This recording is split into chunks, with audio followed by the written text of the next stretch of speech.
ask you for space. If all it is to say that is, why is it so hard to say?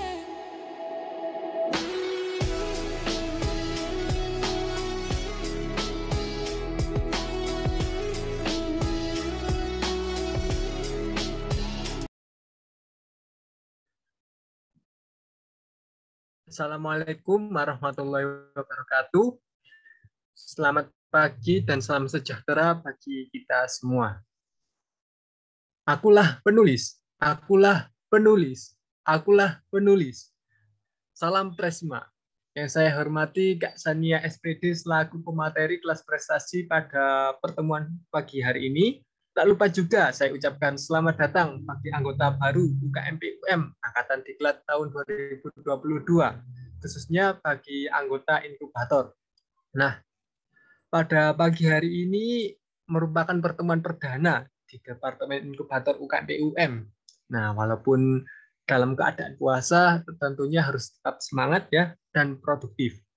Nah, pada pagi hari ini kita akan mempelajari mengenai esai dengan tema How to Create Essay. Let's learn from the beginning. Nantinya dalam pertemuan ini akan dibahas mengenai pengertian esai, jenis esai, kode etik esai, hingga proses penulisan esai secara umum. Adapun susunan acara pada pagi hari ini, yang pertama yaitu pembukaan, yang kedua yaitu penyampaian materi oleh Kak Sania Widyasari SPD, yang ketiga ice breaking yang akan dipandu oleh Kak Elma, yang keempat ada sesi tanya jawab, yang kelima ada sesi dokumentasi, yang keenam ada penutup. Nah, baiklah, sebelum kita memulai acara kelas prestasi pada pagi hari ini, marilah kita buka acara ini dengan berdoa menurut agama dan keyakinan kita masing-masing. Berdoa dapat dimulai.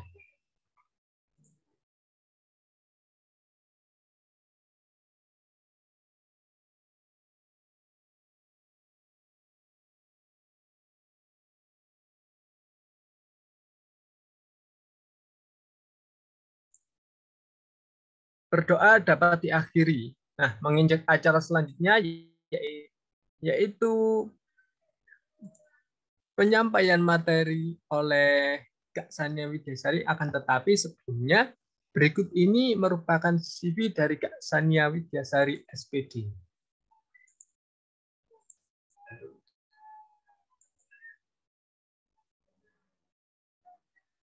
Nah, Kak Sania Widyasari ini tinggal di Malang, Jawa Timur. Nah, untuk nomor HP dan emailnya bisa teman-teman lihat di layar. Kemudian Kak Sania Widyasari SPD ini merupakan seorang editor bersertifikasi BNSP sejak tahun 2021, yang saat ini telah berfokus mendalami dunia copywriting atau teks periklanan dan penulisan buku non-teks di bidang ilmiah. Perjalanan Kak Sania Widyasari dalam dunia penulisan ini dimulai sejak tahun 2012 hingga saat ini. Selain menyukai dunia penulisan, Kak Sania ini juga menikmati pekerjaan di bidang media sosial dan bidang analisis kualitatif di lapangan. Adapun riwayat pendidikan dari Kak Sania yaitu pada tahun 2013 ini menamatkan pendidikan sekolah menengah pertama di SMP Laboratorium Universitas Negeri Malang, International Class Program. Nah, pada tahun 2016 Kak Sania ini menamatkan pendidikan sekolah menengah atas di SMA N5 Malang, jurusan Ilmu Bahasa dan Budaya. Pada tahun 2020, Kak Sania ini menamatkan pendidikan Sarjana Pendidikan Bahasa Inggris di Universitas Negeri Malang. Adapun pengalaman adapun pengalaman organisasi dari Kak Sania yaitu yang pertama, Kak Sania ini sebagai quality control artikel media sosial di komunitas Muslimah Salafi tahun Juni 2020 hingga Desember 2022. Yang kedua yaitu Kak Sania ini sebagai editor artikel media sosial komunitas Muslimah Salafi pada November 2019 hingga Juni 2020.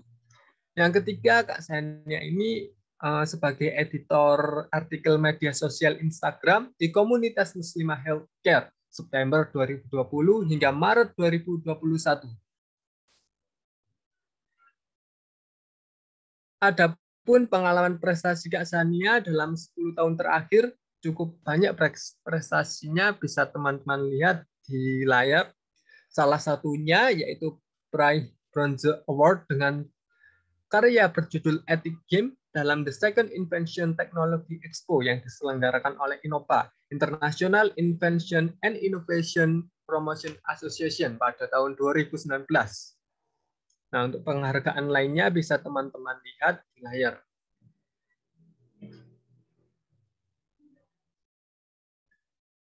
Kemudian ada prestasi sebagai pemakalah.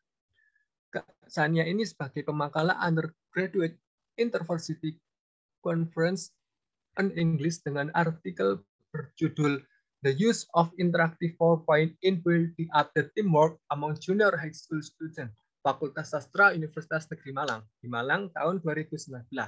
Nah, untuk prestasi pemakalah lainnya bisa teman-teman lihat di layar.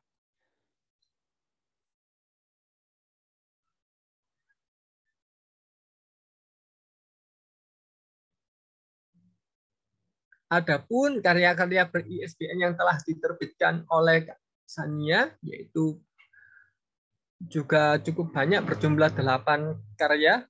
Salah satunya yaitu Perempuan Pemecah Batu penerbit Oasi Pustaka pada tahun 2015. Untuk karya-karya lain bisa teman-teman lihat juga di layar.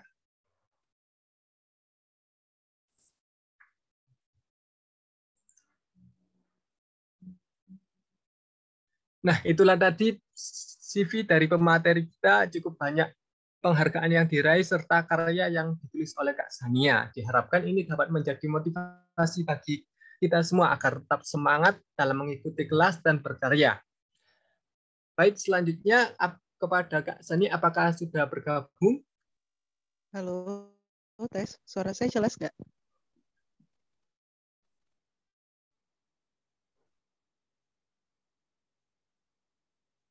Ini suaranya kedengeran atau enggak? Halo?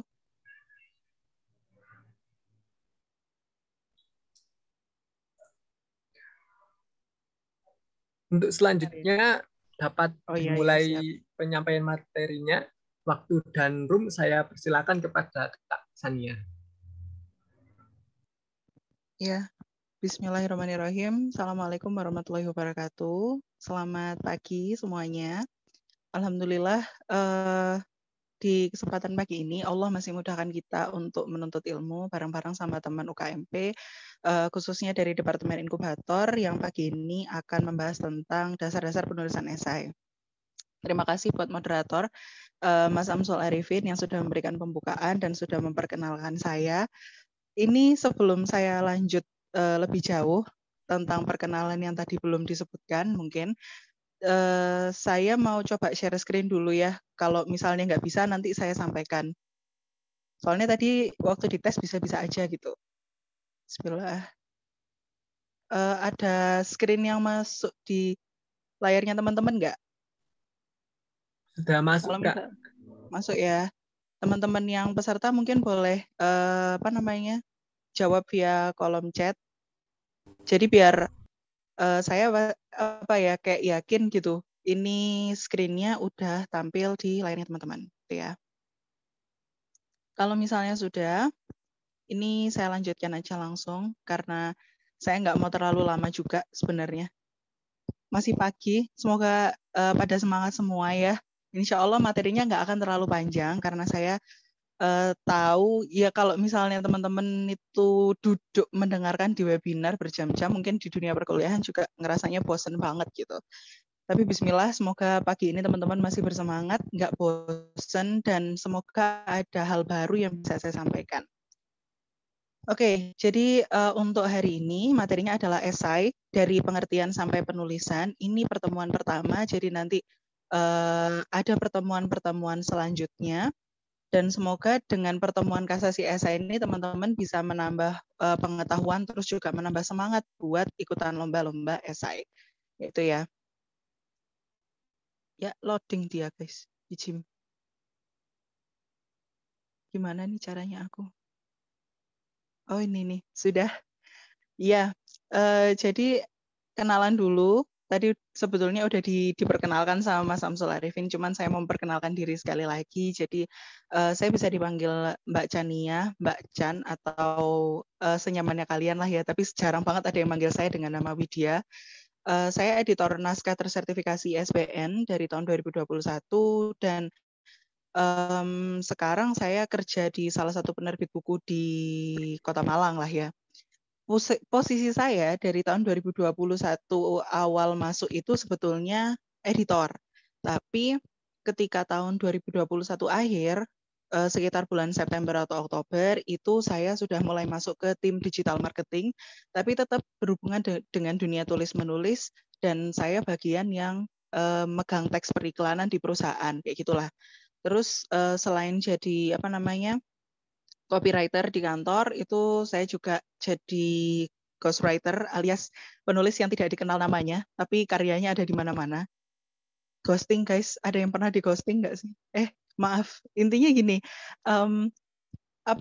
kalau ghostwriter itu karya kalian dipakai di mana-mana, tapi nggak ada nama kalian di sana. Nah itu salah satu hal yang saya kerjakan saat ini. Terus habis itu saya juga konten kreator di Instagram. Kalau ada yang mau mampir di Instagram bisa langsung cek Chania Widya. Boleh banget. Mau follow atau enggak terserah, mau cuman cek juga boleh. Yang jelas saya juga aktif di Instagram. Kayak gitu ya. Terus lanjut. Sorry. Jadi gini, sebelum memulai sesi penyampaian materi, saya cuma mau ngingetin aja nih ke teman-teman kalau dengan adanya kelas ini, kelas prestasi yang udah dibuat sama inkubator, semoga teman-teman bisa menentukan tujuan dan mimpi-mimpi kalian setelah ikut kelas ini atau selama ikut kelas ini gitu. Karena ini perkataannya Albert Einstein ya, bukan perkataan saya. Kalau misalnya kita itu mau bahagia, kita itu seenggaknya punya tujuan dalam hidup. Bukan kita itu nggak menautkan atau nggak mengaitkan kebahagiaan kita dengan orang ataupun benda, tapi pure tujuan kita. Kayak mungkin tujuan saya dulu banget dulu ikut UKMP itu supaya bisa ikut lomba-lomba. Dulu karena saya Labostra ya, saya bukan inkubator. Jadi supaya dulu tuh bisa ikut-ikut lomba puisi gitu. Tapi ternyata setelah waktu berjalan, saya lebih suka di dunia ilmiah, terus akhirnya tujuan saya berubah lagi, dan saya cuma berharap semoga ada lomba yang bisa saya menangin gitu. Ternyata alhamdulillah Allah mudahkan, ada berbagai lomba yang bisa saya ikuti, ada lomba yang individu, ada lomba yang berkelompok atau tim kayak gitu. Ada juga yang lombanya itu kayak cuma 2 orang kayak gitu, jadi macam-macam.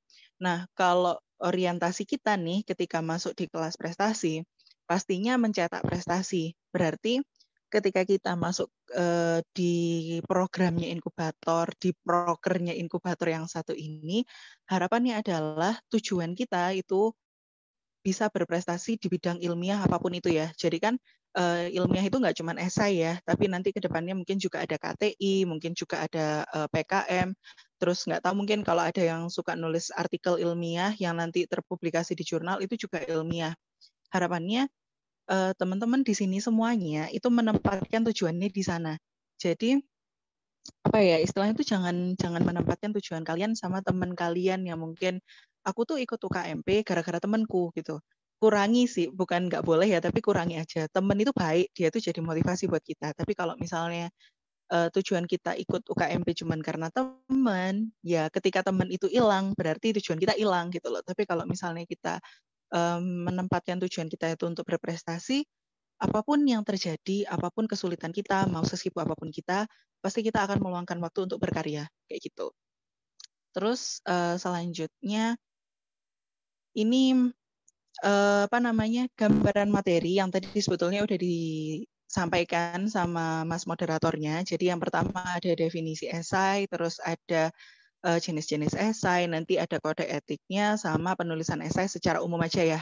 Untuk hari ini kita nggak akan belajar penulisan yang ribet banget, yang sampai terstruktur itu enggak, tapi cuman yang sederhana aja secara garis umum dalam penulisan itu apa yang harus dilakukan, kayak gitu.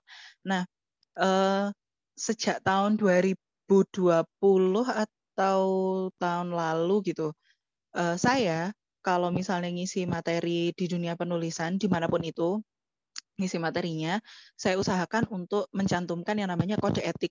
Karena kita itu semakin ke sini, para penulis ilmiah itu tuh dituntut untuk beretika dalam berkarya. Jadi karya yang kita tulis itu nantinya nggak cuma sekedar apa ya, kayak karyanya objektif, karyanya itu saintifik gitu. Enggak, tapi walaupun karya kita seperti itu, kita tuh tetap harus mencantumkan adab-adab lah ya istilahnya. Jadi kita tetap harus beradab walaupun dalam bentuk tulisan. Nanti ada caranya sendiri dan nanti ada pembahasannya sendiri. Ini cuma spoiler aja. Terus selanjutnya ini saya mau kasarannya cek ombak dulu nih. Karena saya nggak tahu ini kan nggak semuanya on kamera ya. Saya mau coba dari teman-teman ini bisa nggak mengaktifkan fitur raise hand kalian sekarang? 1, 2, serius 2 orang aja yang fiturnya bisa. 3, 4, hasil milih, nambah. Yang lain kuning, ini ada yang ada yang warna kulit itu loh. Oke, terima kasih. Ya berarti fitur raise hand-nya bisa ya, semuanya masih menyimak, alhamdulillah. Oke, sesuai dengan yang ada di layar. Jadi dengarkan pertanyaan baik-baik dari pemateri. Terus teman-teman yang bisa mendengar pertanyaan saya, jawab dengan fitur raise hand. Ini bukan kuis, nggak ada nilainya, bukan ujian, santai aja. Saya cuma pengen tahu tentang teman-teman lebih jauh gitu. Nggak adil kan kalau cuman saya yang kenal, kalau cuman kalian yang kenal saya, tapi saya nggak tahu apa-apa tentang teman-teman. Jadi pertanyaan pertama, silakan didengarkan baik-baik. Silakan raise hand kalau kalian suka menulis ilmiah. Ilmiahnya apa aja ya? Tuh agak 4, 3. Loh, habis 4, 3. Ini berarti yang lain nggak suka ilmiah. Oke, 3. Pertanyaan kedua, 4.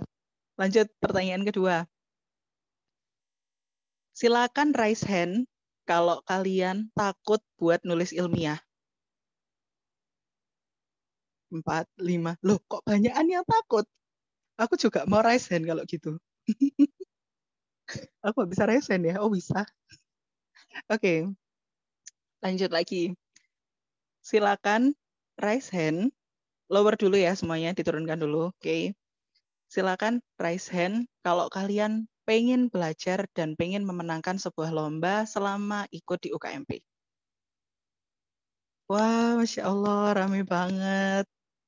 Alhamdulillah. Ya, semoga ini ya yang terakhir bisa terjawab, bisa Allah mudahkan suatu hari nanti puluhan orang ini semoga bisa berprestasi suatu hari nanti apapun prestasi kalian di bidang apapun itu gitu. Terima kasih teman-teman. Alhamdulillah berarti suara saya masih terdengar, teman-teman masih ada di sini, masih stay sama saya walaupun saya nggak lihat itu ya, nggak lihat kalian karena off cam. Tapi udah. Itu yang resen siapa itu? Turunin capek nanti. Oke. Ya. Sebenarnya itu cuma buat memastikan aja ya supaya teman-teman masih terus ada di sini, tetap fokus memperhatikan materi. Karena habis ini akan ada penyampaian materi yang agak panjang, silakan duduk lebih nyaman. Kalau mau dicatat aja. Tapi kalau misalnya teman-teman nggak mau nyatet, itu saya sebetulnya udah ngasihkan satu modul sih. Kemarin saya titipkan lewat Mas Moderator. Ini ada yang belum nerima modulnya belum? Atau ada yang belum buka modul? Atau jangan-jangan nggak tahu kalau ada modul? Jadi ada modul ya. Aku lupa lagi. Nggak bisa di-display. Nanti aja deh. Jadi modulnya itu tentang penulisan esai dan itu ringkas banget kalau nggak salah. Bentar aku sambil itu ya melihat judulnya. Ini maaf ya, kadang-kadang kalau ngomong itu nggak konsisten. Kadang-kadang saya, kadang-kadang aku. Iya, jadi judul modulnya itu esai dari tulisan hingga presentasi gagasan. Itu modul yang lengkap, tapi singkat gitu ya. Isinya tuh sebetulnya dari awal kita bisa menyusun esai sampai nanti esai itu dipresentasikan gimana, atau mungkin sampai esai itu nanti dilombakan. Karena tahun-tahun sebelumnya itu tuh ada esai yang dilombakan sampai presentasi, tapi ada juga esai yang dilombakan tuh cuman sampai pengiriman karya. Kayak gitu. Oke, bismillahirrahmanirrahim. Dan ini adalah bagian pertama, itu tentang definisi esai. Ini sebetulnya udah ada di modul, tapi kalau misalnya teman-teman males membaca modul yang panjang itu, di sini mau coba saya bawakan aja definisi yang singkat ya. Jadi definisi yang nantinya saya sampaikan ini, sebetulnya saya nggak berharap kalau teman-teman menghafalkan definisi ini sampai jelimet di dalam kepala atau bikin teman-teman pusing dengan definisinya, enggak. Tapi harapan saya ketika teman-teman itu udah tahu mengenai definisi ini, teman-teman tuh jadi bisa paham kaidahnya esai itu seperti apa. Jadi kalau misalnya nulis itu di kepala kita udah ada bayangan mengenai struktur esai itu tuh kayak gimana. Itu ya. Jadi ingat, ini nggak usah dihafalkan. Kalau mau dihafalkan nggak masalah, tapi nanti-nanti aja gitu. Kalau untuk sekarang lebih baik dipahami aja dan diingat-ingat kaidahnya. Konsep esai itu kalau misalnya diibaratkan dalam sebuah folder, dia itu ada 3 bagian penting yang jangan sampai kita lupa. Yang pertama, esai itu bentuknya prosa alias karangan bebas. Kalau karangan bebas, dia itu dalam ilmu kebahasaan atau dalam ilmu kesastraan ya, dia bentuknya itu pasti beda sama karya tulis yang jenisnya kayak drama atau puisi. Kalau puisi kita kan tahu ya, puisi itu biasanya ada syair-syairnya, ada baitnya, kata-katanya indah, dan lain sebagainya. Terus kalau drama, dia itu biasanya bentuknya dialog. Tapi esai itu enggak seperti itu, walaupun boleh. Dalam arti kita menyelipkan dialog-dialog dalam esai itu boleh ya, tapi penulisannya enggak seperti drama dan enggak seperti dialog. Terus yang kedua, esai itu memiliki kaidah penulisan sendiri. Sorry ya, di PPT itu emang kurang karena sengaja biar nggak kepanjangan. Jadi esai itu memiliki kaidah penulisan ilmiah tersendiri yang beda dengan karya ilmiah yang lain. Tapi perlu teman-teman garis bawain, kalau kalian udah bisa nulis esai secara baik dan benar, insya Allah teman-teman itu bisa menulis karya ilmiah yang lain. Jadi ibaratnya esai itu jadi dasar, jadi fondasi karya ilmiah karena dia karya ilmiah yang paling gampang. Buat teman-teman yang tadi bilang kalau takut belajar nulis ilmiah, please kalian belajar esai itu sebaik mungkin supaya ketakutan itu hilang. Jadi dengan adanya pemahaman yang baik tentang esai, kalian tuh bisa menulis KTI dengan baik, mungkin bisa ikut PKM dengan baik, terus habis itu kalian juga bisa nulis di koran misalnya. Mahasiswa kalau nulis di koran dapat uang loh. Jadi ini sekedar cerita aja buat teman-teman yang mungkin mau cari uang tambahan di pandemi tapi tidak mau berjualan, kalian tuh bisa kirim tulisan ke koran atau ke media massa lain yang dibayar. Gitu. Kalau dulu sih waktu zaman ku masih kuliah ya, dulu satu tulisan kita yang bentuknya esai, ketika itu terpublikasi bayarannya 300.000. 300.000 itu kalau diupload dipublikasinya di Malang Post. Ya aku nggak tahu sih kalau sekarang ya, cuman gambarannya kurang lebih seperti itu. Nah, yang terakhir mengandung argumentasi. Argumentasi itu bantahan kalian atau teori yang bisa menguatkan pendapat kalian. Jadi kalian itu nggak pure menulis opini, nggak semuanya itu tentang opini, tapi juga ada teori yang harus menguatkan opini-opini yang kalian tulis gitu. Terus habis itu ada data. Data itu bentuknya bebas ya. Jangan sampai teman-teman itu bilang kalau data bentuknya itu harus grafik atau skema atau persentase. Enggak. Tapi data itu tuh juga bisa, kalau misalnya kita berbicara tentang yang kualitatif, kalau kualitatif itu kan dia cenderung tidak ada angka alias kata-kata ya. Kalau misalnya kita berbicara tentang kualitatif, biasanya datanya itu bentuknya tulisan, hasil wawancara, terus hasil dokumentasi itu termasuk data. Jadi pastikan di esai kalian tuh ada data yang mendukung supaya esainya itu nggak abal-abal gitu ya. Dan terakhir ada rujukan dan daftar rujukan. Sorry, di PPT kurang ya. Jadi ada rujukan, ada daftar rujukan. Kalau rujukan itu yang kita tulis di dalam teks, yang misalnya menurut Chania tahun 2021 di dalam tanda kurung, itu namanya rujukan. Tapi kalau daftar rujukan atau daftar pustaka itu yang biasanya di paling bawah atau di paling akhir. Kayak gitu. Nah, untuk kaidah-kaidah penulisan yang tadi saya maksud di slide sebelumnya, itu di sini ada berapa nih? 2 ke 4, ya 6. Jadi sekitar ada 6. Yang pertama, esai itu harus memiliki tema atau topik utama. Karena kalau nggak ada temanya, biasanya tulisan kita itu, apa ya istilahnya itu kayak nggak tahu mau kemana arahnya. Jadi dia akan berantakan, nggak fokus juga penulisannya, bisa ngalor ngidul topiknya.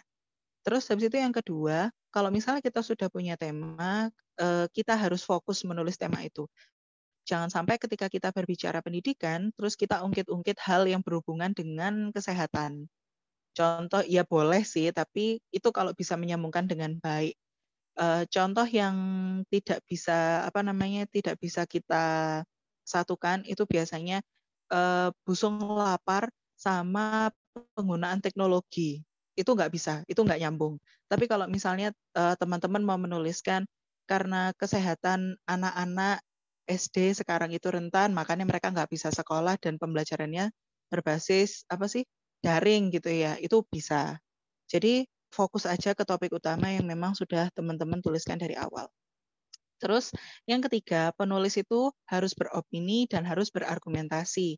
Jadi opini itu pendapat kalian, tapi argumentasi itu, ayo ini mikrofonnya siapa nyala?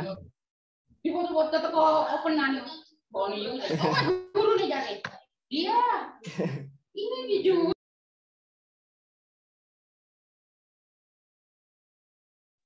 Oke, lanjut ya.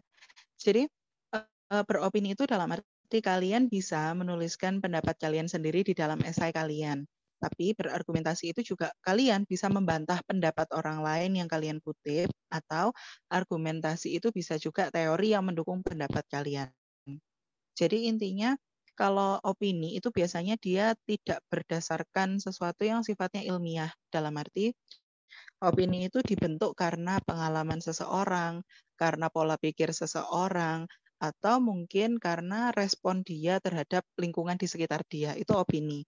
Tapi kalau argumen itu karena dia ingin merespon dengan cara membantah, dia ingin merespon dengan cara menunjukkan kebenaran, atau mungkin dia ingin merespon dengan cara menunjukkan ilmu yang sebetulnya itu seperti ini. Jadi itu bedanya. Semoga nggak bingung ya.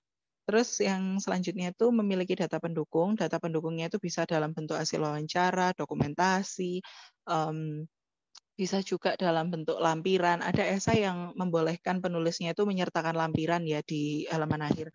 Terus kalau misalnya mau juga boleh mencantumkan grafik, terus bisa juga mencantumkan gambar.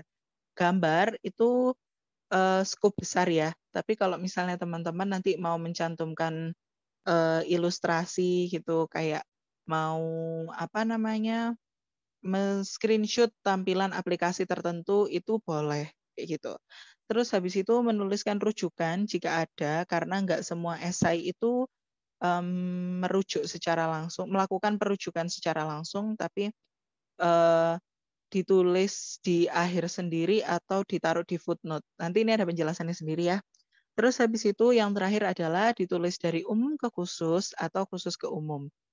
Nah ini sengaja tidak saya jelaskan karena penjelasannya agak panjang, lebih baik ditanyakan di sesi tanya jawab nanti ya. Kalau misalnya penasaran apa yang dimaksud umum ke khusus dan khusus ke umum.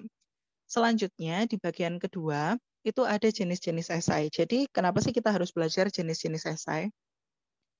Jenis-jenis esai ini sebetulnya penting kita ketahui supaya kita itu bisa membentuk tulisan seperti apa yang mau kita tulis. Kalau misalnya kita itu membuatnya secara sembarangan, dalam arti nggak mengenali ini esai jenis apa, biasanya kita nggak tahu nih gaya bahasanya harus seperti apa, terus habis itu perlu ada penyampaian yang perlu ada penyampaian yang menggunakan kata-kata baku atau tidak. Nah itu kenapa kita harus tahu jenis-jenis esai. Nah secara umum Jenis-jenis esai itu ada 5. Yang pertama itu ada esai ilmiah, terus ada esai populer, terus ada esai ilmiah populer, jadi gabungan antara ilmiah sama populer, terus ada esai beasiswa sama esai bukan esai lagi ya namanya, tapi opini atau tulisan di media massa. Nah, kalau misalnya berbicara tentang opini, itu kita mengarahnya ke siar ya. Aku salah sebut nggak sih? Iya, siar. Pokoknya opini itu biasanya berhubungan dengan apa namanya kasus-kasus di masyarakat atau mungkin apa ya kayak membantah program, bukan membantah sih, tapi kayak mengkritik programnya pemerintah. Bisa juga kita mengkritik masyarakat kayak gitu. Opini itu cenderung sudah terpublikasi di media massa. Biasanya kalau kita lihat di koran itu tuh ada sendiri rubrik yang namanya opini gitu, dan itu memang ditulis oleh masyarakat awam gitulah. Nah, kalau di kelas di kelas prestasi esai kali ini fokusnya ada 3. Jadi yang pertama itu esai populer, terus kedua ada esai ilmiah, dan yang terakhir ada esai ilmiah populer atau gabungan dari keduanya. Definisinya bisa dibaca sendiri, dan sebetulnya perbedaan dari ketiga esai ini tuh biasanya di target pembaca, gaya bahasa, sama apa ya, perujukan atau apa tuh tadi daftar pustakanya. Biasa perbedaannya di situ. Jadi kalau esai populer, dia itu target utamanya adalah masyarakat umum. Bisa jadi masyarakatnya itu nggak paham sama sekali mengenai dunia ilmiah. Kalau kita ngomong sama tukang becak, nggak mungkin tukang becak itu mengerti tentang penelitian kualitatif, ya kan? Jadi ini hal-hal yang nggak mungkin kita bicarakan ke mereka gitu. Mereka itu ya menjalani kehidupan ya sengertinya mereka gitu loh. Nah, terus kalau misalnya esai ilmiah, dia perbedaannya adalah target pembacanya akademisi, bisa dewan juri, bisa dosen kalian. Ini untuk mengerjakan tugas tuh ada kadang-kadang tugas yang pakai esai ya. Terus habis itu kalau misalnya esai ilmiah, dia topiknya tuh berhubungan dengan pembahasan ilmiah. Pembahasan-pembahasan kenapa cairan X itu bisa bereaksi dengan cairan Y misalnya gitu. Atau mungkin kalau dalam dunia pendidikan, kenapa teknologi yang namanya Zoom meeting itu efektif untuk pembelajaran. Atau mungkin apakah olahraga yang virtual itu efektif. Nah kita kan kalau misalnya ngomongin kayak gitu, itu kita harus punya data ilmiahnya. Nggak mungkin sekedar nulis aja. Gitu. Terus habis itu ada esai ilmiah populer. Esai ilmiah populer ini tuh kalau sekarang dia bukan fokus, dia itu sering dipublikasi kayak di website-website Hipwi atau Tirto atau apalagi ya website-website yang kayak Pop Mama dan lain sebagainya. Jadi website yang tidak berhubungan dengan media massa. Gitu. Aku mau tanya ya, coba raise hand kalau misalnya teman-teman familiar sama Tirto ID atau Hipwi. Oke, 2 orang, 3, 4. Oh, oke. Berarti lumayan banyak. Siap.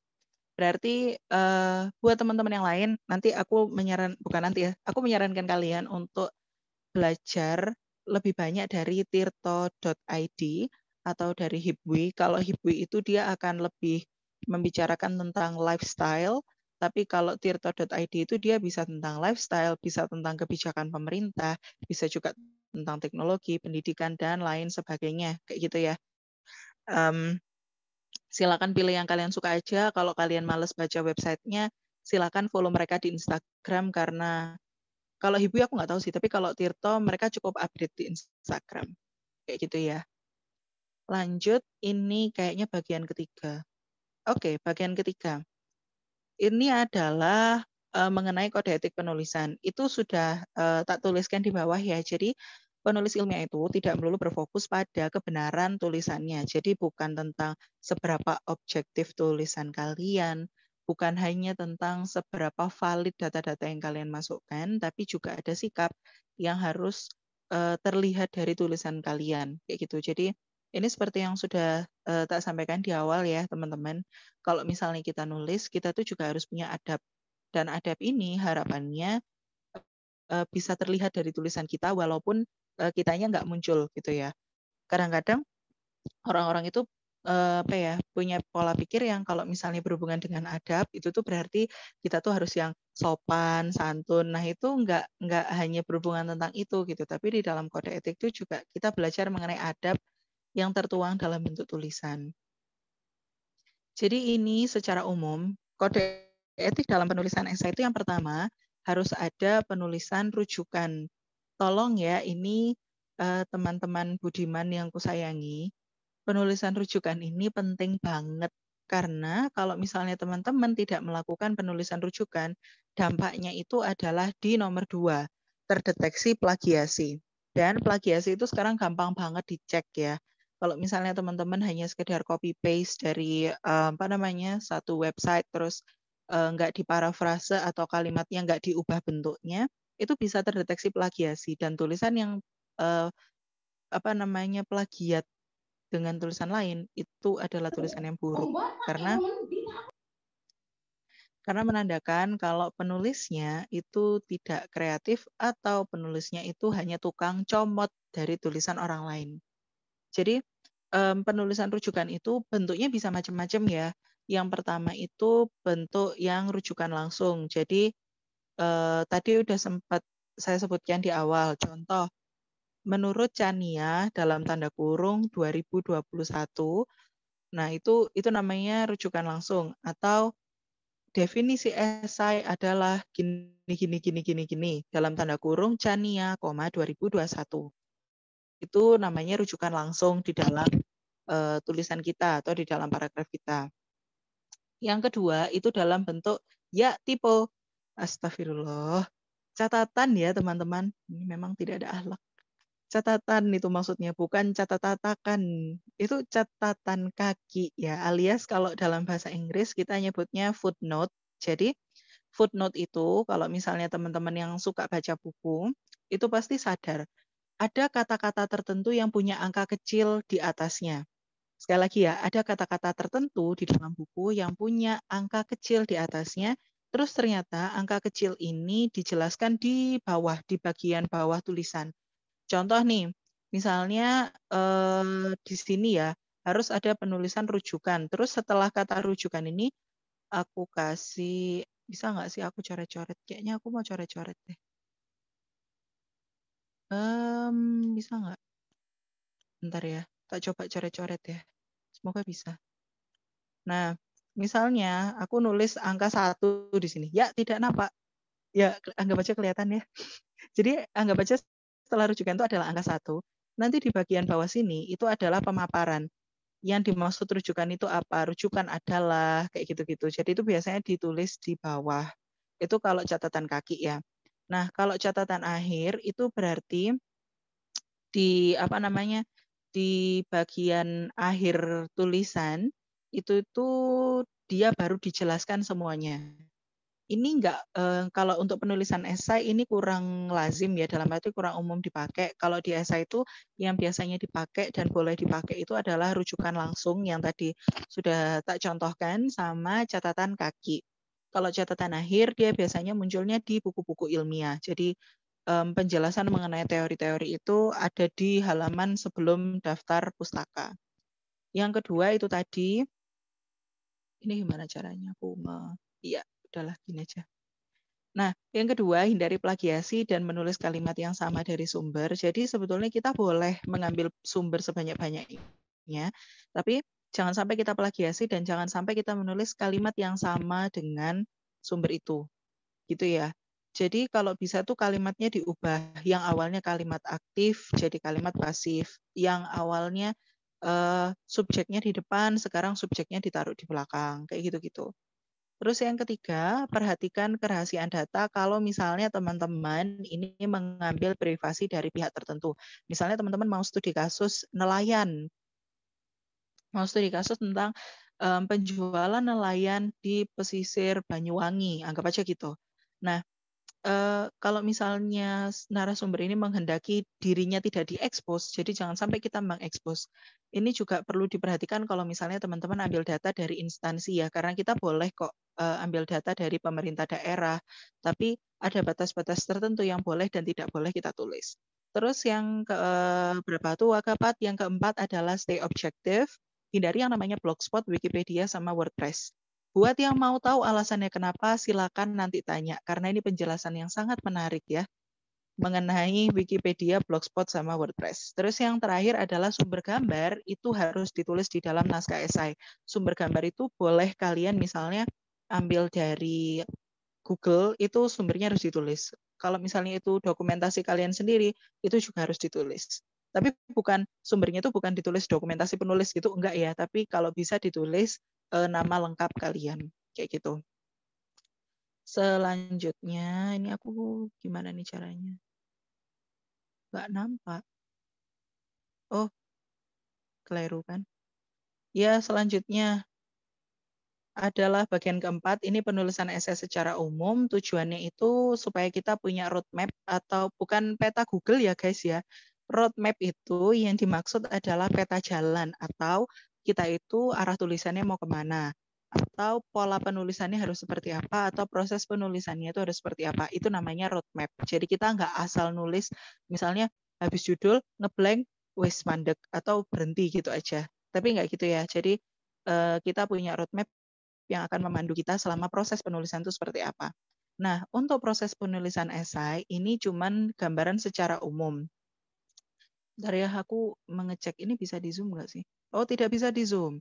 Yaudah, ini sebetulnya penjelasan lengkap mengenai skema atau alur penulisan esai ini ada di modul yang sudah tak kirimkan. Jadi please teman-teman kalau misalnya punya waktu luang sebelum kelas esai pertemuan berikutnya dan pertemuan berikutnya lagi kalian masih punya filenya, ini dibuka ya. Karena karena mulai pertama sampai akhir itu sudah tak tuliskan.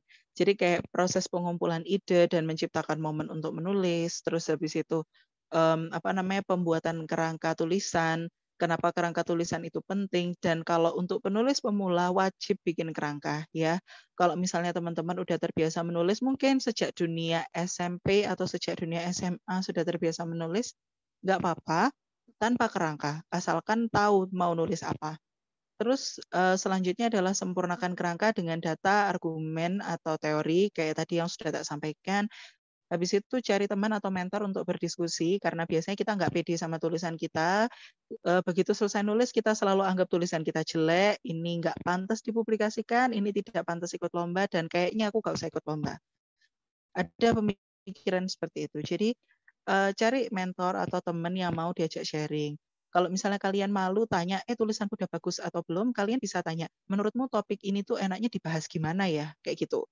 Terus bisa lakukan revisi atau kalau dalam bahasa penerbitan itu istilahnya swasunting alias kita mengedit sendiri sebelum kita setorkan ke pihak-pihak berwajib, jadi ke juri lomba, ke panitia lomba, ke dosen atau kemanapun itu, kita cek lagi apakah ada tipu atau enggak, apakah tulisan kita itu sudah sesuai dengan kriteria atau enggak.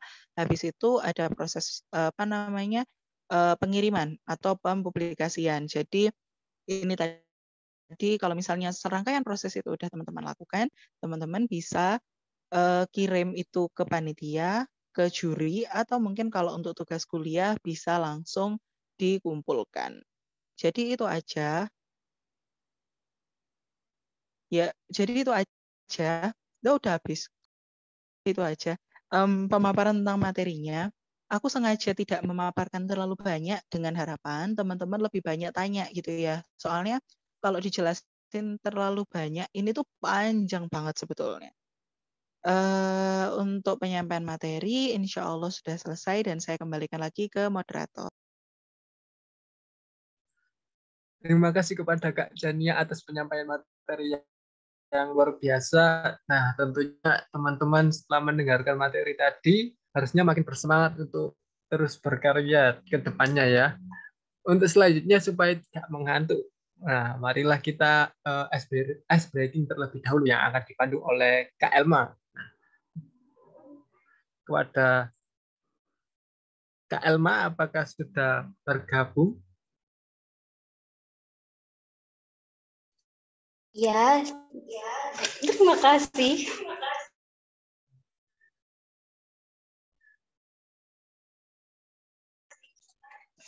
izin share screen ya.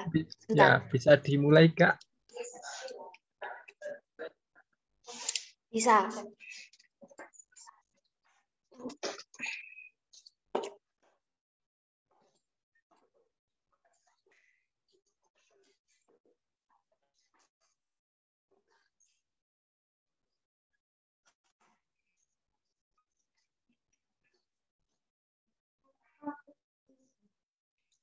Persilahkan untuk teman-teman membuka Kahoot dan mengisi game pin-nya. Karena musik ya.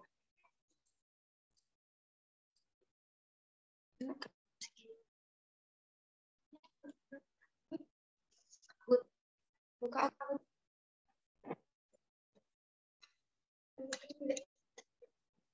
Game pin. Share sound ikut. Buka Kahoot. Pertama buka Kahoot. Ya, tentunya dimasukkan pinnya. Tunggu teman-teman.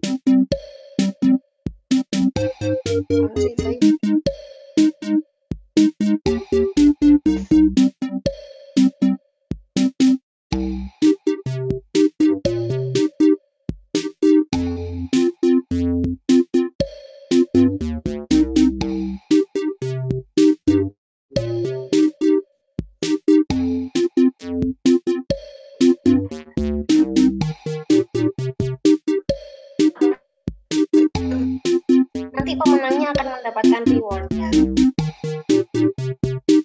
Semangat. 2250 4218.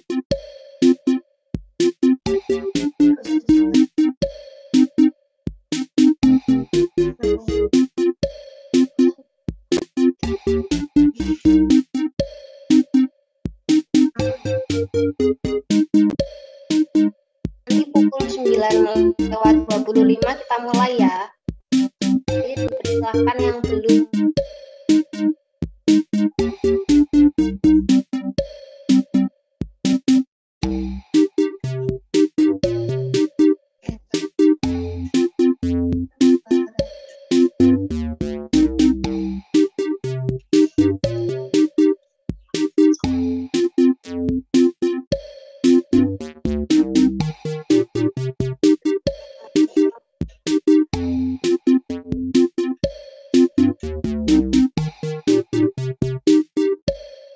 Teman-teman yang belum join, kurang 2 menit lagi ya.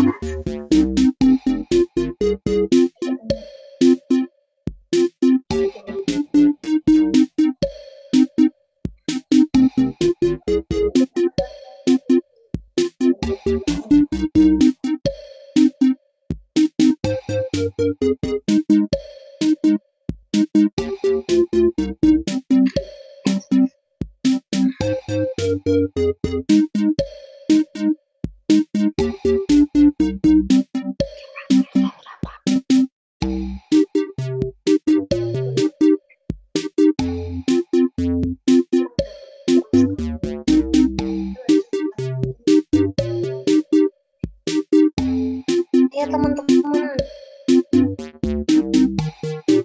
ini pesertanya ada 60 lebih kok, yang jadi 30-an. Apakah ada kendala?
Kasih tambahan waktu ya.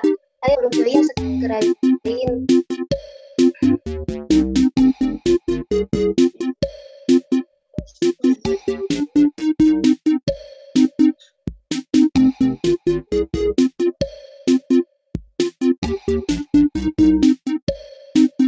Karena udah ada tambahan lagi, kita mulai ya. Masih ada.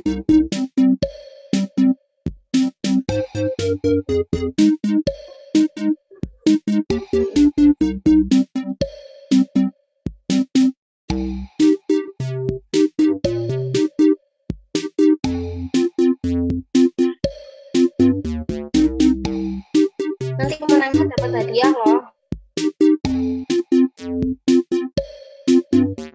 Ayo join yuk.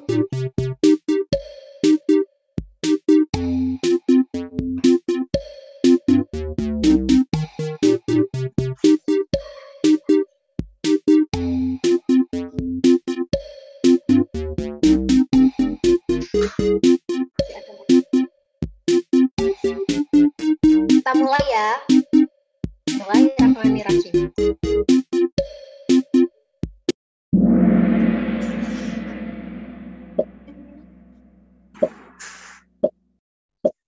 Apakah pemateri kasasi pertemuan pertama?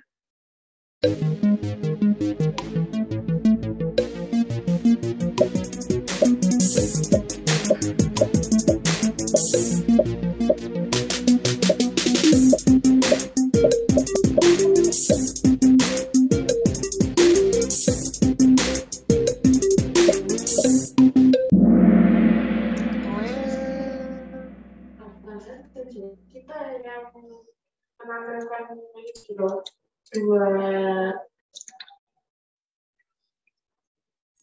selamat untuk Esther Yohana sebagai peringkat pertama. Soal berikutnya. Esai harus memuat beberapa hal sebagai berikut. Kecuali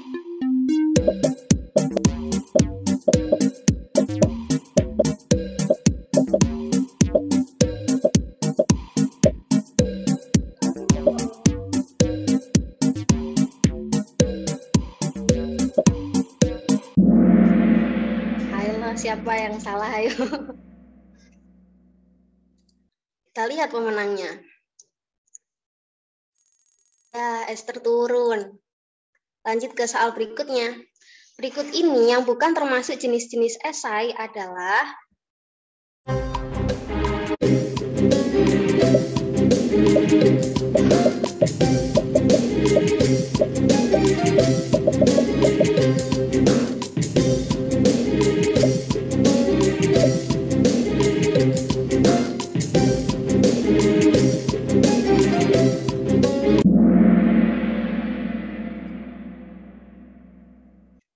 siapa yang masih menduduki posisi pertama? Selanjutnya, true and false. Penulis ilmiah tidak melulu berfokus pada kebenaran tulisannya, tetapi ada sikap yang harus tertuang dalam penulisannya. True or false?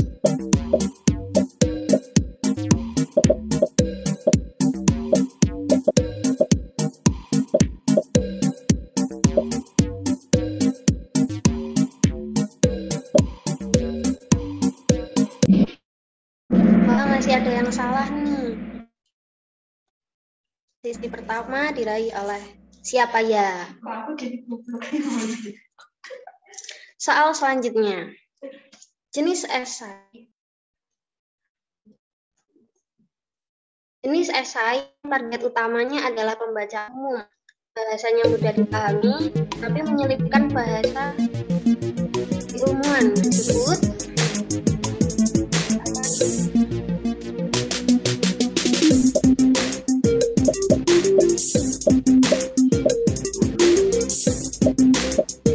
esai ilmiah populer ya teman-teman. Peringkat pertama XYZ naik. Lanjut ke soal berikutnya. Berikut yang termasuk kode etik dalam penulisan ilmiah adalah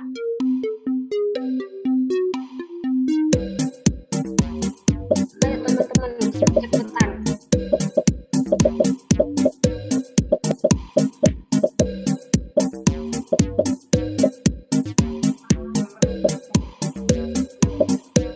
Yang benar, stay objektif ya teman-teman.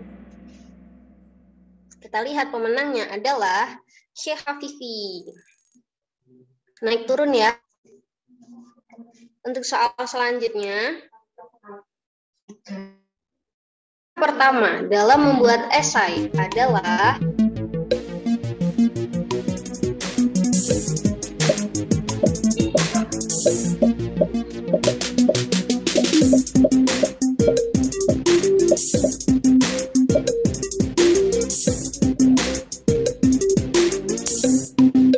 benar, mengumpulkan ide. Posisi pertama diduduki oleh X, Y, Z. Selanjutnya, true or false. Esai berbentuk prosa atau paragraf. Benar atau salah?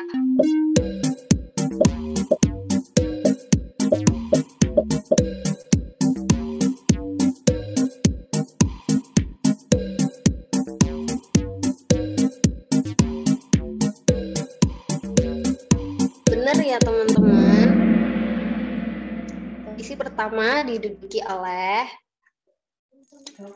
si X, Y, Z. Pinter. Menuju soal terakhir nih. Setelah menyempurnakan kerangka dengan data, argumen, atau teori, langkah selanjutnya adalah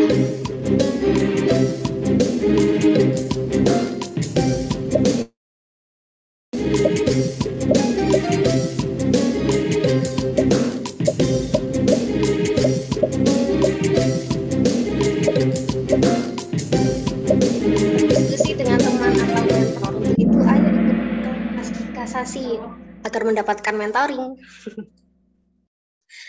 Posisi pertama masih diduduki oleh X, Y, Z. Menuju soal terakhir ya. Berikut ini yang tidak termasuk kaidah esai adalah tidak.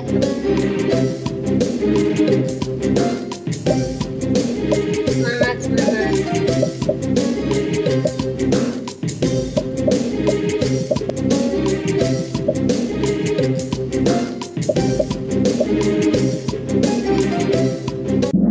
Udah banyak yang benar ya ini. Jeng. Posisi ketiga diraih oleh Slamet Jalaluddin. Posisi kedua David. Dan posisi pertama adalah X, Y, Z. Nanti untuk posisi pertama silahkan menghubungi saya ya untuk rewardnya. Nanti ada di kontak personnya Elma yang ada di post. Oke, terima kasih teman-teman.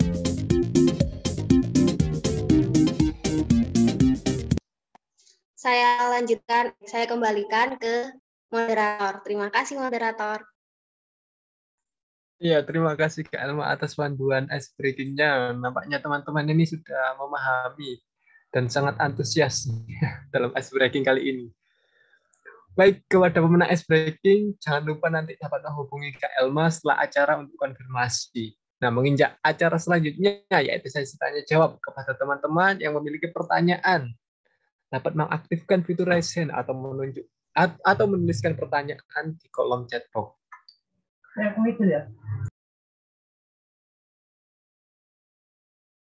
Ayo teman-teman yang ingin bertanya, jangan malu. Ini sudah ada satu Kak pertanyaan di kolom chat box.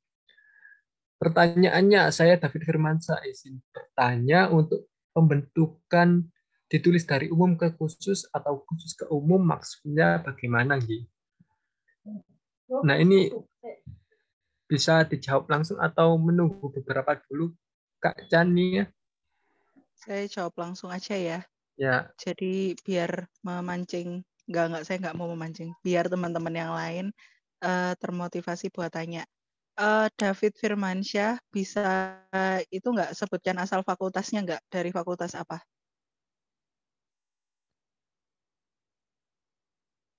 TikTok. Bentar ya. Oh, Fakultas Ilmu Sosial. Siap. Oke. Pertanyaan pertama dari David Firmansyah dari Fakultas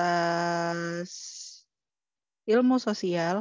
Jadi buat teman-teman yang ada pertanyaan, bisa sebutkan nama lengkap. Kalau misalnya di Zoom-nya tidak pakai nama asli, sama sebutkan asal fakultasnya ya. Soalnya kadang-kadang ada nama yang sama, terus habis itu saya nggak tahu apakah saya menjawab dari si David dari Fakultas X ataukah si David dari Fakultas Y gitu. Ada pertanyaan kedua dari Ahmad Jalaluddin. Ini dari fakultas apa?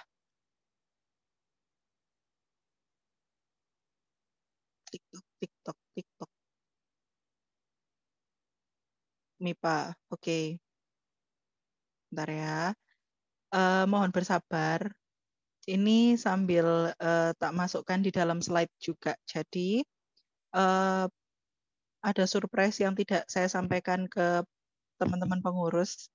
Gak biasanya sih, mulai dari tahun lalu, kalau misalnya kelas prestasi, biasanya ada hadiah yang tak kasih buat teman-teman, peserta gitu.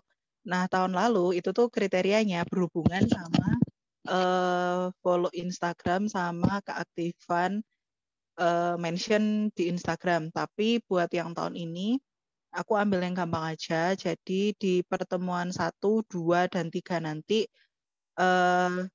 saya bakal ngecek siapa yang paling sering tanya dan itu yang bakal dapat hadiah bonus dari saya. Tapi hadiahnya di akhir banget di pertemuan ketiga. Kayak gitu ya. Jadi pastikan kalian aktif bertanya karena siapa tahu kalian tidak menang Kahoot lalu kalian bersedih ya kan. Jadi hiburannya adalah hadiah dari aku gitu.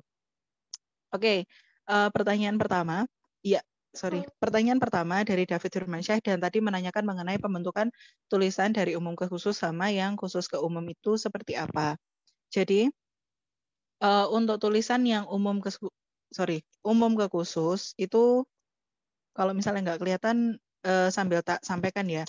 Kalau umum ke khusus itu biasanya menceritakan terlebih dahulu tentang fenomena atau kayak gambaran ilmu yang dibahas atau topik umum yang dibahas itu secara garis besar. Maksudnya garis besar itu seperti apa sih? Jadi kalau misalnya teman-teman mau menceritakan tentang fenomena pendidikan di Indonesia, teman-teman mau menuliskan tentang teknologi yang digunakan di pendidikan SD. Nah, itu teman-teman menceritakan dulu kenapa sih sampai teknologi itu digunakan di SD. Mungkin teman-teman bisa menuliskan tentang karena ada corona, jadi anak-anak SD itu sekarang juga terdampak. Nah, itu bisa.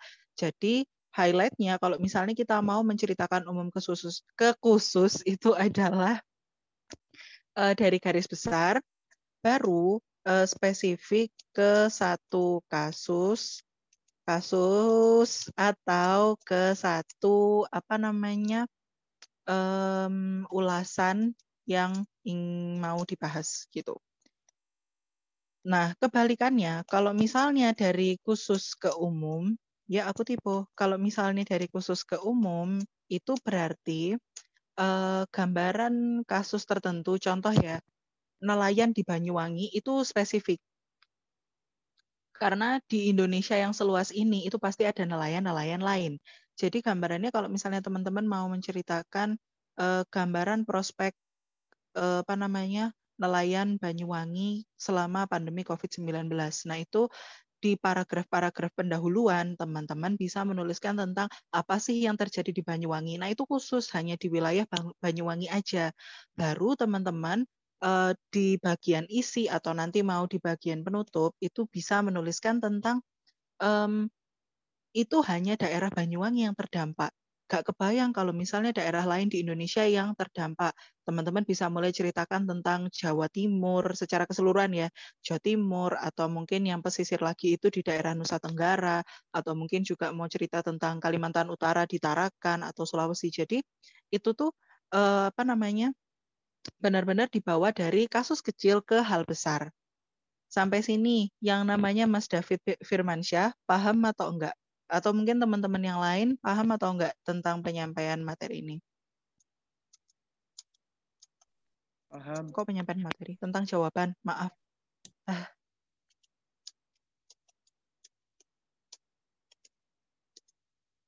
Jadi kurang lebih seperti itu ya gambarannya. Kalau misalnya perbedaannya adalah dari seberapa besar kita membawa si kasus ini.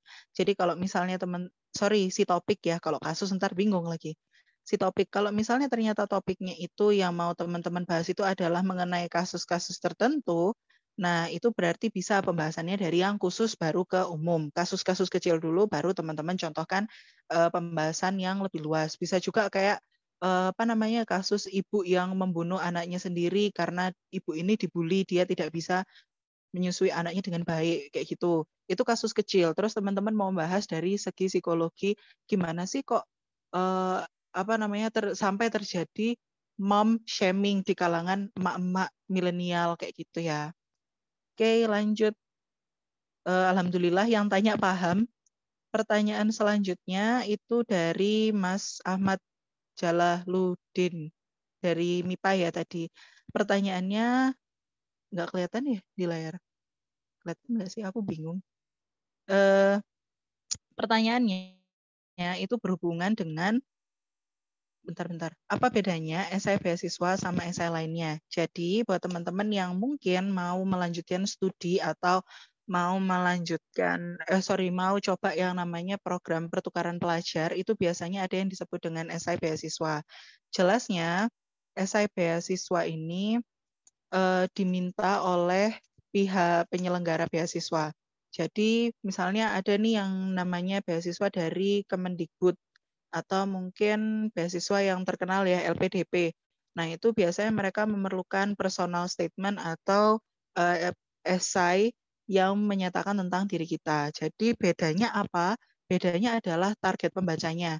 Target pembacanya itu kalau misalnya esai beasiswa, target pembaca itu biasanya penyelenggara.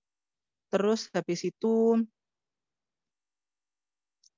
apa namanya? Kalau misalnya bahasa itu sesuai sama persyaratan. Jadi gini, ada esai beasiswa itu yang dia mintanya pembahasan ilmiah, tapi ada juga esai beasiswa yang dia itu mintanya pembahasan tentang siapa kamu. Lah kalau pembahasannya tentang siapa kamu, berarti kita nggak bisa menggunakan bahasa ilmiah. Kita menggunakan bahasa personal yang sesuai sama diri kita. Habis itu biasanya esai ini tidak dipublikasikan. Jadi apa ya?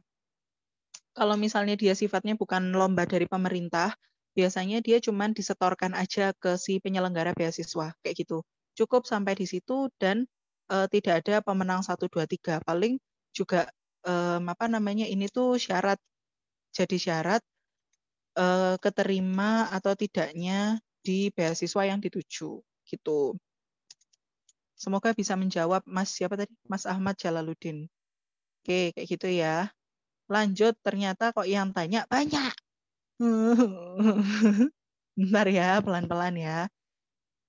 Mas moderator, saya mau tanya, ini sesi tanya jawabnya sampai jam berapa nih? Untuk sesi tanya jawabnya sampai pukul 10, Kak. Oh ya udah, berarti masih ada waktu tak jawab secepat yang saya bisa kalau gitu. Pertanyaan selanjutnya ada dari Mo Anwar Rashid MIPA. Bentar ya, sambil tak bacakan pertanyaan, tak baca juga pertanyaannya. Jadi, Waalaikumsalam warahmatullahi wabarakatuh. Selamat pagi juga, Mas Anwar Rashid. Saya tidak tahu panggilannya siapa. Saya mau bertanya, menurut Mbak Jania lebih baik membuat alur penulisannya dulu baru mencari sumber, atau mencari sumber dulu baru membuat alur penulisan? Pertanyaan yang sangat, Masya Allah.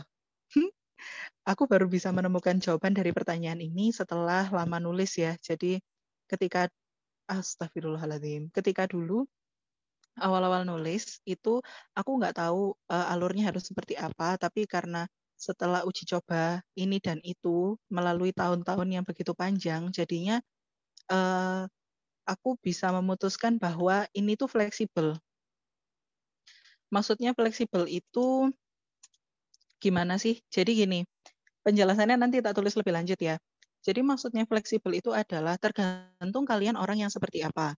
Kalau misalnya saya pribadi nih, saya adalah orang yang cari referensi dulu, terus bikin alur penulisan. Asalkan kuncinya satu, sudah tahu topiknya. Minimal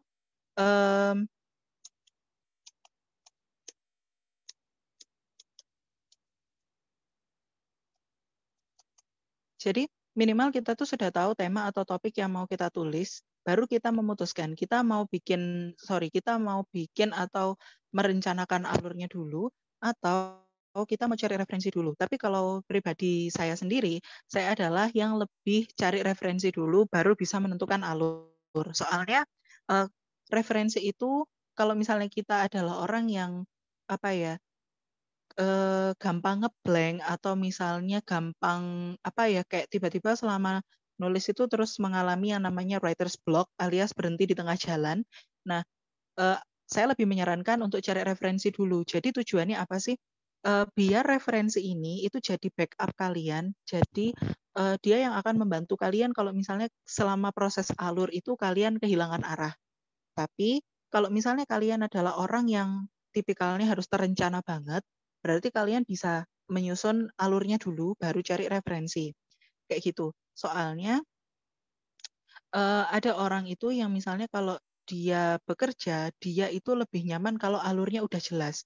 Misalnya, oh nanti aku tuh mau bikin kerangkanya itu kayak gini, buku-bukunya itu ini, terus mentornya itu ini. Nah itu kan dia orang yang udah jelas. Ada orang yang tipenya seperti itu. Jadi kalau misalnya dia orang yang seperti itu tadi, ya mendingan dibayangkan aja dulu. Terus tulis kerangkanya lebih dulu. Aduh, referensi mah belakangan, bisa googling, bisa main ke perpus, kayak gitu-gitu. Yang penting itu tadi ya kata kuncinya, sudah tahu topik atau tema besar yang mau ditulis. Jadi mengenai alur dulu atau referensi dulu, itu terserah kalian, disesuaikan aja. Menurutku ya, kalau misalnya sekelas teman-teman yang udah kuliah, seharusnya udah tahu dirinya sendiri itu cara belajar atau cara kerjanya itu seperti apa. Soalnya kalau misalnya nggak tahu, itu bahaya banget. Ngerjain tugas tuh bisa asal-asalan, pokoknya asal ngumpulin, terus kalau misalnya kerja kelompok, pokoknya temennya kerja. Nah itu yang jangan sampai kejadian di teman-teman gitu ya. Jadi usahakan sebisa mungkin kalian mengenali diri kalian, itu tuh tujuannya untuk mempermudah kalau misalnya kalian mengerjakan sesuatu atau menulis sesuatu. Oke, Mas, siapa tadi? Siapa? Iya, Mas Moh Anwar Rashid. Semoga bisa menjawab ya. Nanti kalau misalnya nggak menjawab, tanyakan di sesi berikutnya. Oke, selanjutnya, sebentar. Selanjutnya ada materi. Selanjutnya ada pertanyaan dari Mas, siapa nih? Paundrawangsa dari Fakultas Ilmu Sosial. Izin bertanya, bagaimana saran Kak Chania untuk mengembangkan esai berbasis pengkajian ilmu sosial? Aduh, pertanyaannya berat. Ini aku jawab sebisa aku aja, tapi kalau misalnya mau dapat jawaban yang lebih valid, silakan ngobrol sama dosen. Karena dulu ini sekedar cerita sedikit aja. Dulu aku tuh belajar nulis esai pertama kali dari dosen, bukan dari UKMP ya.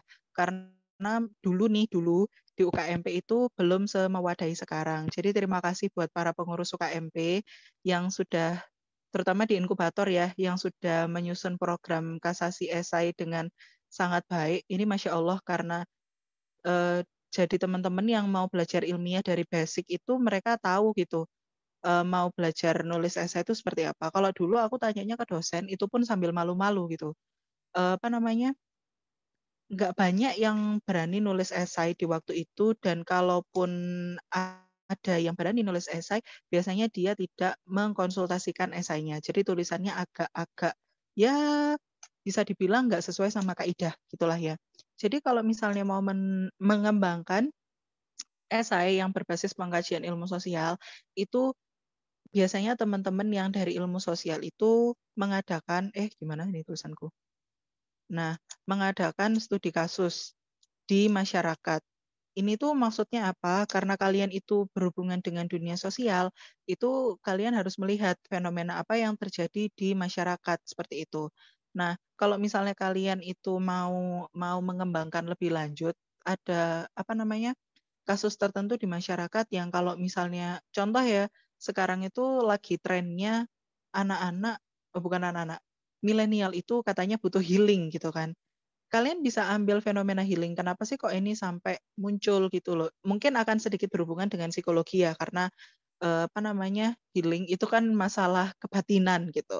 Tapi teman-teman bisa mengambil fenomena ini gitu. Pengembangannya seperti apa? Teman-teman bisa cari kayak healing ini kenapa kok bisa sampai booming? Itu yang pertama. Terus yang kedua, perspektif healing menurut apa namanya milenial itu seperti apa sih?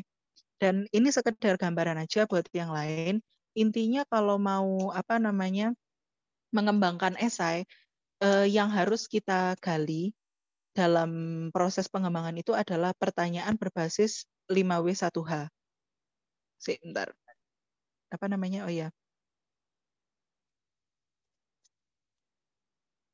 Pasti tahulah ya 5W1H ini sudah teori dari zaman kapan 5W1H ini. Jadi apa namanya?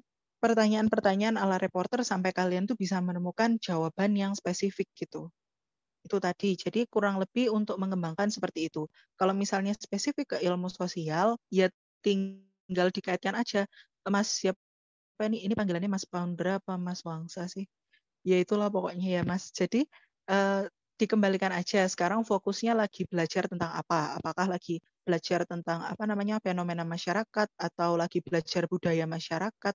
Itu dikembalikan dulu ke teori dasarnya. Kalau misalnya udah dilihat apakah ini urgent atau enggak. Karena biasanya kalau misalnya kita berbicara tentang esai yang berhubungan dengan lomba, itu tuh ada urgensi yang dilihat lagi booming, seberapa booming atau enggak, seberapa bermasalah kasus ini atau enggak. Jadi kayak gitu kurang lebih.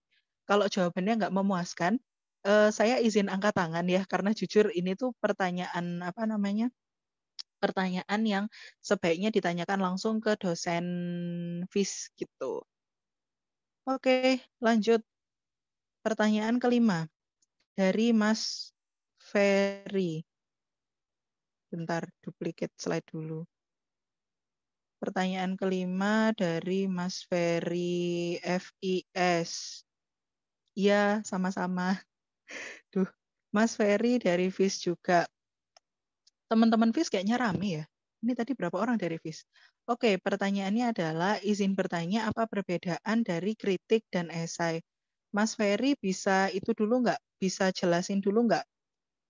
Bukan jelasin ya. Bisa memberi spesifikasi nggak kritik yang di mana yang dimaksud? Karena takutnya nih apa namanya? Ntar terlanjur ku jawab ternyata kritik yang dimaksud dia berbeda sama kritik yang ada di pikiranku gitu. Jadi sebelum aku jawab, aku mau tahu Mas Ferry kalau masih terhubung di sini bedanya apa? Bedanya apa? Kritik apa namanya? Kritik yang di mana yang dimaksud? Apakah kritik yang di media massa atau kritik yang demo-demo itu atau yang gimana? Sambil menunggu kritik kayak berita. Ya, oke siap. Sebentar ya. Ini oke. Pertanyaan ke-6.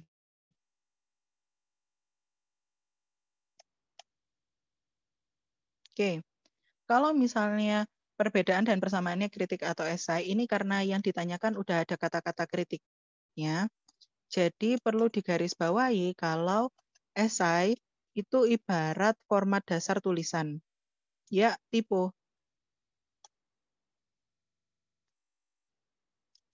Jadi esai di sini itu kalau misalnya kita berbicara mengenai kritik itu dia bukan esai yang apa namanya seperti kaidah yang tadi sudah saya jelaskan di awal ya. Tapi esai di sini cuma jadi dasar tulisan dalam arti perannya esai Kalau misalnya dikritik, itu tuh cuman di bagian paragraf-paragrafnya aja.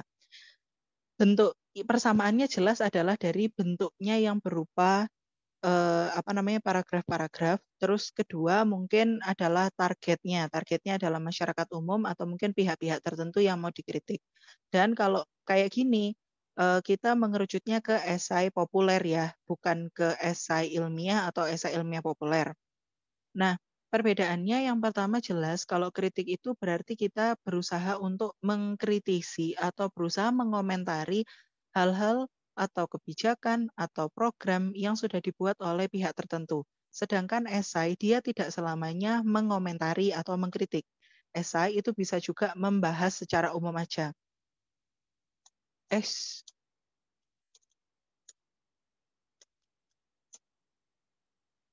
Aku tadi ngomong apa ya? Sampai lupa.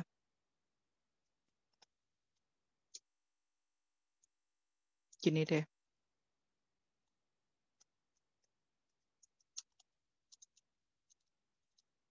Nah, esai itu nggak selamanya kita mengkritik atau membantah atau kita menyampaikan tidak setuju. Kalau kritik itu kan biasanya nuansanya tidak setuju ya. Nah, tapi kalau esai itu kita bisa memberikan pembahasan tuh secara umum aja. Secara umum tuh dalam arti ya kita cuma membahas kasus atau mungkin kita malah memberikan inovasi atau mungkin kita menunjukkan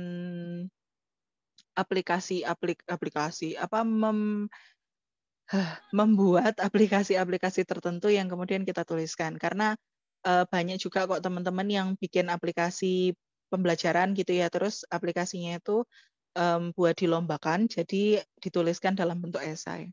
Semoga menjawab ya Mas. Intinya sih itu, kalau kritik sebagian besar ya membantah, mengkritisi, protes kebijakan atau hal-hal yang dibuat pihak tertentu. Di sini saya tidak menyebutkan pemerintah ya, karena pemerintah juga nggak selamanya salah. Jadi kita fokuskan aja kalau kritik itu ditujukan ke pihak-pihak tertentu.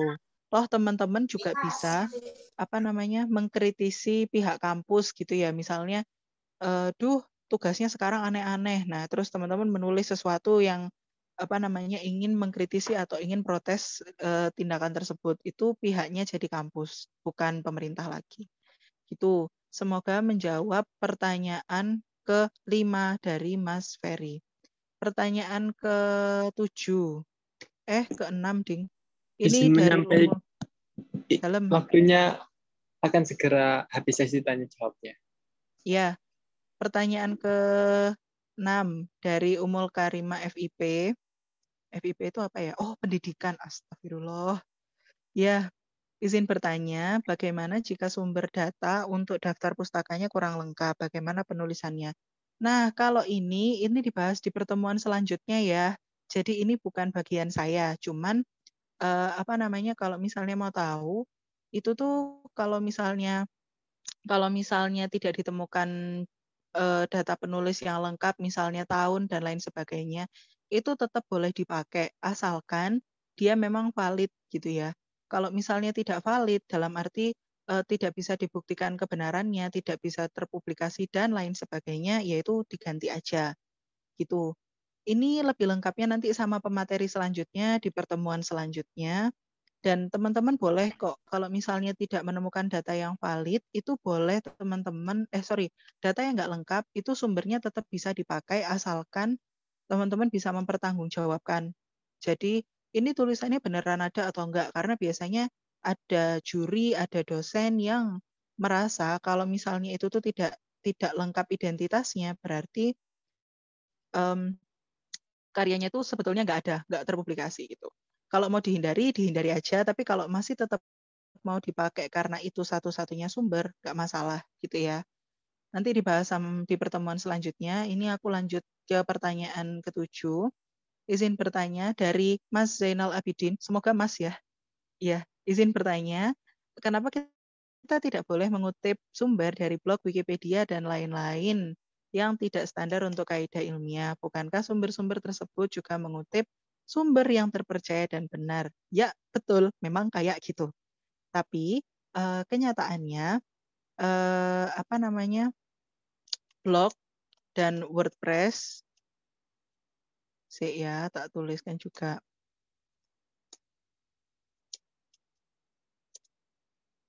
Intinya gini, blog sama WordPress itu terlalu banyak diupload ulang oleh berbagai penulis. Kalau misalnya diupload ulang, berarti kita mempertanyakan keaslian tulisan. Kalau misalnya kita mempertanyakan keaslian tulisan, berarti kita sudah berbicara sesuatu yang berhubungan dengan orisinalitas karya. Dan ini berbahaya kalau karyanya nggak sampai orisinil ya. Takutnya apa? Si pemilik blog atau WordPress ini ternyata dia juga copy paste dari blog yang lain atau ternyata dia plagiasi dari blog yang lain. Ini alasan kenapa blog sama WordPress itu sebetulnya tidak disarankan. Kalau untuk WordPress, aku lebih menyarankan supaya teman-teman hati-hati aja karena memang ada WordPress yang dia itu sumber pertama, dia ditulis langsung oleh penulisnya, cuman itu agak susah mendeteksinya. Jadi hati-hati. Kalau misalnya Wikipedia, ini Wikipedia sama Britannica itu bisa diubah-ubah oleh user di internet. Dan kenapa kita harus hati-hati? Karena gini, nggak semua user di internet itu, nggak semua user di internet itu latar belakangnya itu sesuai dengan latar belakang tulisan yang dimaksud. Lah kalau udah kayak gini, khawatirnya apa? Tulisan yang dia tulis itu nggak valid. Tadi sempat disebutkan bahwa sumber-sumber tersebut juga mengutip dari sumber yang terpercaya. Berarti kalau misalnya Mas Zainal yakin, Mas Zainal Abidin, saya nggak tahu panggilannya siapa, yakin sumber yang mereka kutip itu adalah sumber terpercaya, PR selanjutnya adalah memastikan atau mengecek satu-satu sumber itu. Dan itu PR banget kan. Maksudnya ya ngapain juga kita ngecek sumber satu-satu gitu loh. Mending kita cek tulisan yang udah valid, yang udah pasti. Misalnya kayak dari Kompas, dari Liputan 6, atau mungkin dari kalau misalnya situs-situs ilmiah ya dari Science Direct kayak gitu, atau dari Google Scholar, dari website-website kampus itu banyak banget referensi. Mungkin Mas Zainal Abidin juga bisa nih main-main ke aplikasi IPUSNAS dari Perpustakaan Nasional. Jadi kayak gitu. Itu alasan kenapa blog Wikipedia sama WordPress dan ini tadi tak tambahi satu Britannica itu sebaiknya nggak dipakai ya. Kecuali udah mentok banget, nget udah nggak bisa nemu. Tapi ini nggak mungkin ya. Dunia literasi itu luas kok. Kita nggak mungkin mentok-tok banget gitu. Baru boleh dipakai. Tapi itu pun masih harus diparafrase. Kurang lebih seperti itu. Sebetulnya kayaknya aku tadi lihat ada pertanyaan lain, tapi tidak bisa aku jawab gitu. Jadi 7 pertanyaan aja. Terima kasih buat teman-teman yang sudah tanya. Tak kembalikan ke moderator. Gitu ya. Baik, terima kasih Kak Jania yang telah menjawab pertanyaan dari teman-teman inkubator. Nah, baik selanjutnya yaitu ada sesi dokumentasi yang akan dipandu oleh Kak Iren. Nah, kepada Kak Iren, apakah sudah bergabung?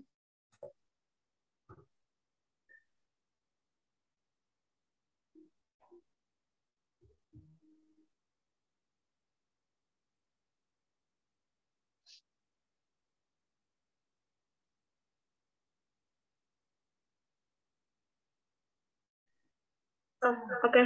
Terima kasih. Untuk teman-teman yang belum mengaktifkan kamera, bisa mengaktifkan kamera terlebih dahulu. Ayo, teman-teman. Ini coba. Ada 3 Nah, akhirnya slide ya. ketahuan nih wajah-wajahnya. Wajah-wajah pagi hari yang mengantuk di bulan Ramadan ya. Oke. Tapi cerah-cerah loh wajahnya, Masya Allah. Ini yang lain Alhamdulillah. yang belum Kena on hidayah cam. bulan Ramadan nih bahasanya. Wah, mantap. Tetap semangat ibadah, Rek. Yuk, ditunggu Oke, teman-teman, yuk. ada Alia Putri belum open kamera. Terus ada Desta belum. Ini nanti aku juga on cam deh ya. Aku belum on cam. Yang minta on cam ternyata belum on Ya, cam. aku yang dokumentasi nggak ikut on cam. Oke, maaf lupa Rek.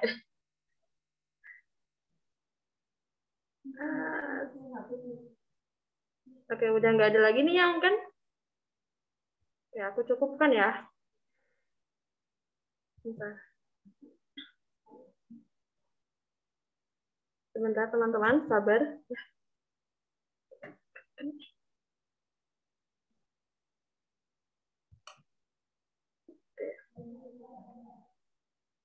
Oke, kita hitung mundur ya.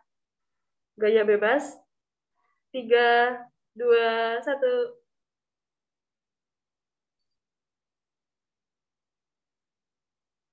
Oke, satu kali lagi.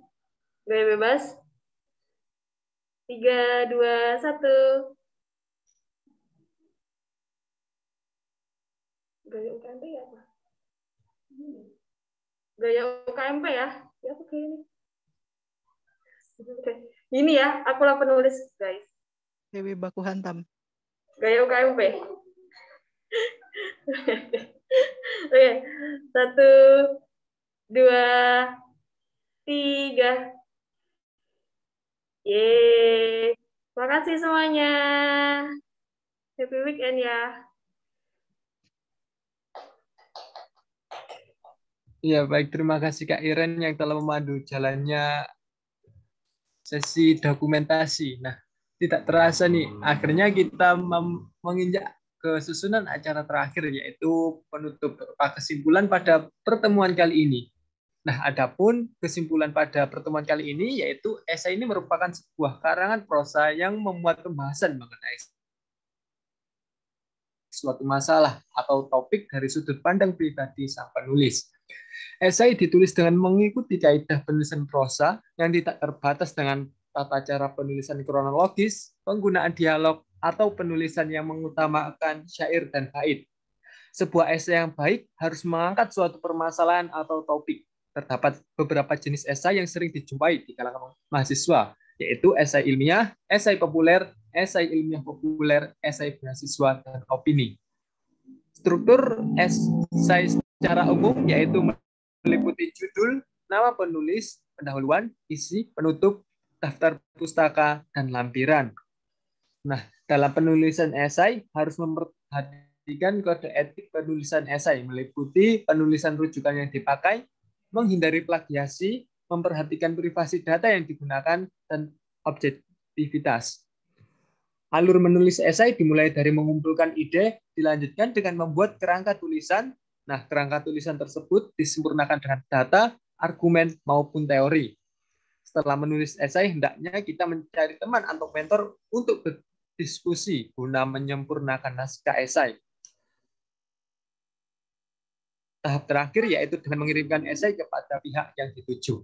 Nah, baik, itulah tadi kesimpulan pada pertemuan pagi hari ini. Mengingatkan kembali kepada teman-teman yang belum mengisi link presensi, harap segera mengisi link presensi yang ada di kolom chatbox. Nah, dengan demikian, berakhir pula pertemuan kelas prestasi yang pertama ini. Terima kasih kepada Kak Jania selaku pemateri pada pagi hari ini. Kemudian juga terima kasih saya ucapkan kepada teman-teman inkubator atas partisipasinya. Tetap semangat, terus berkarya, dan sampai jumpa di kelas prestasi berikutnya 2 minggu lagi. Wassalamualaikum warahmatullahi wabarakatuh. Waalaikumsalam warahmatullahi wabarakatuh. Sebelum pada live, izin aku kasih sedikit kata-kata terakhir, bukan kata-kata ya, cuman pengumuman sedikit banget. Jadi untuk pertanyaan tadi yang sudah sudah dikirimkan di kolom chat dan juga sudah disampaikan sama teman-teman, itu nanti versi PDF-nya tak kirimkan ke Mas Moderator, jadi bisa teman-teman baca lagi ya. Gitu aja.